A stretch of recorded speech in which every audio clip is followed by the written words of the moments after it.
Assalamualaikum warahmatullahi wabarakatuh. Nama saya Muammar, NIM G2M1 23008. Saya mahasiswa program studi ilmu perikanan, program pascasarjana Universitas Haloleo. Saya akan mempresentasikan mengenai dampak La Nina terhadap kualitas air pada budidaya. Pendahuluan. Perubahan iklim merupakan salah satu isu atau informasi yang paling banyak menyita perhatian masyarakat dunia, dan ini tentu menjadi prioritas utama bagi negara-negara berkembang dalam mengantisipasi perubahan iklim tersebut. Perubahan iklim bukan hanya berdampak pada daratan saja, akan tetapi lautan juga terkena dampaknya. Pesisir dan lautan adalah salah satu daerah yang terkena dampak secara langsung oleh perubahan iklim, sebab ekosistem pesisir terdapat di pertemuan antara lingkungan darat dan lingkungan laut. Perubahan iklim akan memicu atau mengakibatkan suhu perairan menjadi tidak stabil, meningkatkan frekuensi dan intensitas cuaca ekstrim, serta perubahan pola hujan. Tentu hal ini akan mempengaruhi wilayah pesisir dan pulau-pulau kecil. Perubahan iklim tentu bahwa sudah berdampak dan akan terus berdampak pada masyarakat pesisir, ekosistem, dan berbagai aspek kehidupan masyarakat di wilayah pesisir, di mana sekitar 2,7 miliar orang atau lebih dari 40% populasi dunia. Menurut Kementerian Lingkungan Hidup pada tahun 2007 menyatakan bahwa perubahan iklim dan dampaknya merupakan masalah yang kompleks dan dinamis. Menurut Sunarti dan Aprilia 2012 menyatakan bahwa dampak perubahan iklim yang terjadi adalah kenaikan temperatur, pasang surut air laut, banjir, rob, air asin, sedimentasi, kekeringan, dan angin kencang. Perubahan iklim yang dapat menyebabkan La Nina akan mempengaruhi kualitas air secara menyeluruh, baik yang berada di perairan air tawar maupun perairan air laut. Jika hal ini terus terjadi, bukan tidak secara langsung akan menyebabkan kematian pada organisme perairan. Perubahan iklim akan mempengaruhi kualitas air, bukan hanya dirasakan oleh manusia, namun juga dirasakan oleh organisme perairan seperti ikan. Perubahan kualitas air yang signifikan turut memberikan pengaruh pada organisme perairan, terutama organisme budidaya. Tambak adalah salah satu jenis kegiatan budidaya yang sering dilakukan oleh masyarakat sekitar. Tambak sebagian besar berada di perairan terbuka dan dekat dengan garis pantai. Kualitas air di perairan sangat mempengaruhi proses budidaya, dan ini adalah salah satu faktor yang menjadi penentu keberhasilan dalam usaha budidaya. Kualitas air dalam suatu perairan memberikan pengaruh cukup besar terhadap kelangsungan hidup dan pertumbuhan makhluk hidup di perairan itu sendiri. Menurut Megawati dan Lukas 2012 mengatakan bahwa lingkungan yang baik atau higienis bagi hewan diperlukan untuk pertumbuhan dan kelangsungan hidupnya. Permasalahan utama yang sering ditemukan dalam kegagalan produksi udang fanamnya adalah buruknya kualitas air selama masa pemeliharaan, terutama pada tambak super intensif, pada tebar yang tinggi, dan pemberian pakan yang banyak dapat menurunkan kondisi kualitas air. Menurut Arsad et al. 2017. Selain itu juga menurut Kilwati dan Maimunah 2012 mengatakan bahwa kualitas lingkungan yang buruk dapat menjadi penyebab menurunnya ketahanan tubuh organisme terhadap serangan penyakit, dan jika hal ini dibiarkan terus-menerus maka akan menyebabkan kematian secara massal. Rumusan masalah dalam makalah ini adalah bagaimana proses La Nina itu terjadi, dan bagaimana dampak La Nina terhadap kualitas air perairan, bagaimana dampak La Nina pada lokasi budidaya. Tujuan dan manfaat dalam pembuatan makalah ini adalah untuk mengetahui dampak La Nina terhadap kualitas air dalam budidaya perairan. Pembahasan yang pertama, kualitas air. Kualitas air memiliki sifat fisik air dapat dianalisa secara visual dan panca indera. Artinya untuk melihat sifat fisik ini kita hanya bisa melihat bahwa air yang bagus atau tidak. Namun pada dasarnya ada yang tidak bisa kita rasakan dengan panca indera seperti zat kimia dan zat fisika. Misalkan air keruh atau berwarna dapat dilihat, air berbau dapat dicium. Penilaian tersebut tentunya bersifat kualitatif. Misalkan bila tercium atau berbeda rasa, berbeda rasa air pun akan berbeda. Rasa air pun berbeda. Atau bila air berwarna merah, bau yang akan tercium pasti sudah dapat ditebak. Menurut Kusnaidi Cara ini dapat digunakan untuk menganalisa air secara sederhana karena sifat-sifat air saling berkaitan. Menurut Kusnedi dalam HR Damayanti 2018 mengatakan bahwa syarat-syarat sifat air itu terbagi menjadi dua. Yang pertama syarat kuantitatif dan syarat kualitatif. Persyaratan kualitatif adalah dalam penilaian air bersih dalam ditinjau dari banyaknya air baku yang tersedia. Artinya air baku tersebut dapat digunakan untuk memenuhi kebutuhan sesuai dengan jumlah penduduk yang akan dilayani. Sementara untuk persyaratan kualitatif menggambarkan mutu atau kualitas air baku. Sementara untuk parameter kualitas air, tentu kita sudah sering mengetahui bahwa parameter kualitas itu berkaitan dengan sifat fisika, kimia, dan biologi. Sifat fisika contohnya, suhu merupakan adalah indikator fisika yang sangat berkaitan erat dengan kualitas air. Suhu merupakan salah satu parameter untuk menentukan bagaimana kondisi di suatu perairan. Suhu memiliki peran cukup penting dalam kegiatan budidaya udang. Suhu yang tidak sesuai dengan nilai optimum pemeliharaan udang akan berpotensi meningkatkan risiko stres pada udang, menurut Spono 2015. BO ini juga sifat fisik kimia, sifat fisik air. Sementara untuk sifat kimia itu biasa berasal dari pH atau derajat keasaman dan salinitas atau kadar garam pada air. Fenomena La Nina. La Nina merupakan peristiwa anomali cuaca yang berkaitan dengan perubahan iklim yang ada di bumi. Pemanasan global yang terjadi menjadi salah satu faktor terbesar penyebab fenomena yang terjadi. Fenomena ini terjadi penyimpangan suhu permukaan laut pada laut Pasifik ekuator bagian timur yang menjadi lebih dingin bergerak ke arah barat menuju laut sekitar wilayah Indonesia yang lebih hangat. Hal ini menyebabkan daerah sekitar wilayah Indonesia memiliki tekanan yang rendah sehingga massa air udara terbentuk. Menurut Sapitri 2015 mengatakan bahwa pembentukan awan menjadi meningkat sehingga peristiwa La Nina pun juga di wilayah Indonesia mengalami peningkatan curah hujan. Dampak lainnya terhadap kondisi cuaca global antara lain angin pusat timuran menguat, sirkulasi monsun menguat, akumulasi curah hujan berkurang di wilayah Pasifik bagian timur, cuaca di daerah ini cenderung lebih dingin dan kering, potensi hujan tersebut sepanjang Pasifik ekuatorial barat seperti Indonesia, Malaysia, dan Australia bagian utara, cuaca cenderung hangat dan lembab. Gambaran terjadi fenomena La Nina.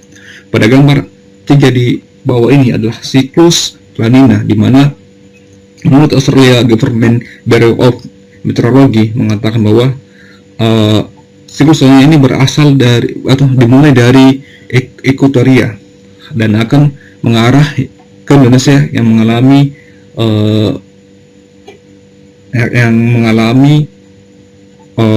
cuaca yang sangat hangat. Nah, ini sangat dibutuhkan oleh proses pembentukan La Nina. Menurut ilmu geografi mengenai fenomena alam proses terjadinya El Nino dan La Nina sebagai berikut. Menurut 1, angin samudra Pasifik sangat kencang. La Nina disebut sebagai fenomena penurunan suhu di permukaan perairan Samudra Pasifik Timur. Pada saat itu, timur angin pusat bertiup dan menguat sepanjang Samudra Pasifik. Massa air hangat terbawa menuju Pasifik Barat, kemudian angin kencang yang bertiup di sepanjang Samudra Pasifik. Suhu menjadi lebih hangat, massa air akan terbawa menuju Pasifik Barat. Terjadinya tentu inilah hal-hal yang menyebabkan terjadinya La Nina. Yang pertama itu paling massa air hangat yang dibawa ke Pasifik Barat semakin besar. Angka tersebut menyebabkan massa air dingin di Pasifik Timur dan naik, kemudian menggantikan massa air hangat yang bermigrasi ke Pasifik Barat. Ini kondisi disebut upwelling karena perubahan massa suhu di laut kadarnya mengalami penurunan bila dibandingkan dengan kondisi normal. Pengaruh climate change atau La Nina pada kualitas air. La Nina menurut BMKG 2021, La Nina merupakan salah satu bentuk anomali iklim yang bisa menyebabkan cuaca ekstrim. La Nina ditandai dengan penurunan suhu permukaan laut SPL Samudra Pasifik di bagian ekuator lebih dari 0,5 derajat Celcius. Ketika La Nina terjadi suhu permukaan laut di Samudra Pasifik bagian tengah mengalami pendinginan di bawah kondisi normal. Fenomena global yang terkadang mengerikan, El Nino dan La Nina, yang merupakan anomali SST negatif Khatulistiwa Pasifik dengan yang menjadi lebih dingin dari rata-rata 32, mirip dengan El Nino. La Nina juga terbagi menjadi 4 berdasarkan terhadap intensitas anomali suhu permukaan laut. Gambar di atas menjelaskan bahwa ini adalah frekuensi dari La Nina. Berdasarkan pada Ocean Nino Index atau ONI, dibagi menjadi 4 jenis La Nina. Yang pertama itu La Nina lemah, yaitu jika di deviasi SPL di Pasifik Khatulistiwa adalah minus 0,5 hingga minus 0,9 derajat Celcius.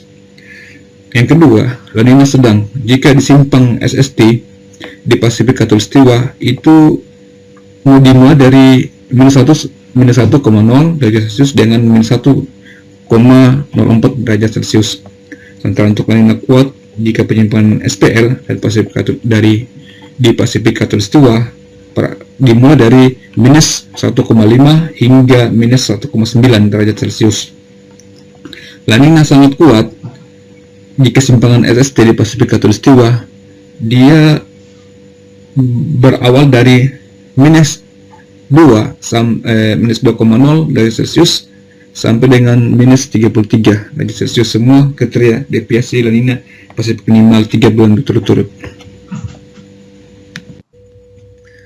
Cara mengatasi La Nina di tambak. Secara umum, La Nina ditandai dengan anomali negatif suhu permukaan laut atau mendinginnya suhu permukaan laut di Samudra Pasifik pada bagian tengah dan timur, menurut Andres. Salah satu metode yang digunakan untuk mendeteksi terjadinya La Nina adalah dengan menganalisa Oceanic Nino Index atau ONI. Keberlanjutan budaya bergantung pada kualitas lingkungan perairan. Berbagai kondisi lingkungan perairan mempengaruhi kondisi kualitas lingkungan baik secara fisik, kimia maupun biologis. Artinya, perubahan suhu di perairan atau di daerah tambak akan mempengaruhi kualitas lingkungan baik secara fisik maupun secara kimia. Karena apabila iklim berubah, tentu akan mempengaruhi sifat fisik, kimia, dan biologi. Hal ini tentu akan berkaitan dengan kualitas budidaya kita.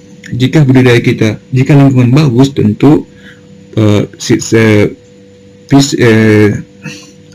fisik, kimia, dan biologi akan mempengaruhi kuantitas dan kualitas dari organisme budidaya. Menurut Ipanatennya 2007 mengatakan bahwa hubungan antara bahan organik menggunakan efisiensi produksi berdasarkan tanah tambak, di mana kandungan bahan organik dalam tambak yang produktivitas rendah cenderung lebih rendah dibanding dengan tambak yang produktivitasnya lebih tinggi.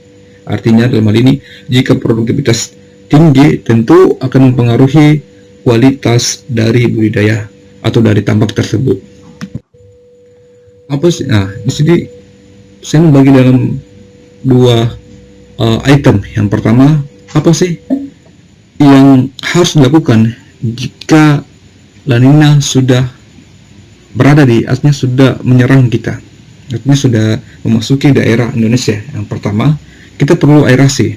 Untuk ini langkah-langkah ini untuk dilakukan di daerah terbuka seperti tambak. Yang pertama, kita perlu aerasi untuk meningkatkan O2 atau oksigen terlarut atau DO dalam tambak, dan meminimalisir perbedaan suhu, salinitas, dan O2 permukaan dan dasar tambak. Yang kedua, kualitas air dan udang. Kualitas air dan udang perlu dipantau, mengingat air hujan bersifat asam dan mempengaruhi pada aktivitas pada daerah tambak. Menurut serta penurunan pH dapat ditekan dengan pemberian kapur di tepi kolam sebanyak 10 kg per 100 sebelum hujan dan 10 atau sampai dengan 20 kg per 1 hektar setelah hujan. Penggunaan prebiotik, sipon dasar tambak, dan pergantian air dapat membantu mengurangi konsentrasi amoniak dan H2S. Pengurangan jumlah pakan terutama setelah hujan sebesar 30-50% membantu mengurangi potensi tingginya bahan organik dan alga hijau di tambak. Penambahan mineral dan vitamin juga perlu guna ketahanan tubuh udang meningkat dan mencegah timbulnya kerusakan pada area tambakan. Setelah itu kita mengantisipasi dan sekarang kita mengetahui apa itu langkah-langkah untuk mengurangi dampak La Nina pada sektor perikanan. Untuk mengurangi dampak La Nina pada sektor perikanan, petani perlu mengambil langkah-langkah pencegahan yang tepat. Beberapa langkah yang dapat diambil antara lain: pemilihan area budidaya yang bebas dari banjir. Pembudidaya dapat memilih area budidaya yang bebas dari banjir, sehingga apabila banjir datang tidak mengganggu area budidaya. 3. Membuat pematang lebih kuat. 4. Meningkatkan sistem pematang agar lebih kuat dalam menahan banjir yang mungkin setiap saat selalu datang. 4. Pengendalian penyakit dan hama. Dan 6. Melakukan pengendalian penyakit pada organisme budidaya dan hama secara teratur untuk mencegah penyebaran yang masif dan mengurangi kerugian. Penutup, kesimpulan dalam video ini, yang pertama, perubahan iklim merupakan salah satu isu atau informasi yang paling banyak menyita perhatian masyarakat dunia, dan ini tentu menjadi prioritas utama bagi negara-negara berkembang dalam mengantisipasi perubahan iklim tersebut. Yang kedua, kualitas air memiliki syarat. Yang pertama, syarat kuantitatif dan syarat kualitatif. Syarat kualitatif itu meliputi sifat kimia dan sifat kimia, fisika, dan biologi. 3. Fenomena La Nina merupakan peristiwa anomali cuaca yang berkaitan dengan perubahan iklim yang ada di bumi. Pemanasan global yang terjadi menjadi salah satu faktor terbesar penyebab utama fenomena ini terjadi. Saran dalam makalah ini tentu masih banyak kekurangan materi tentang pembahasan La Nina yang tentu akan berkaitan dengan hasil budidaya perikanan. Sekian, saya ucapkan banyak terima kasih kepada dosen pengampu.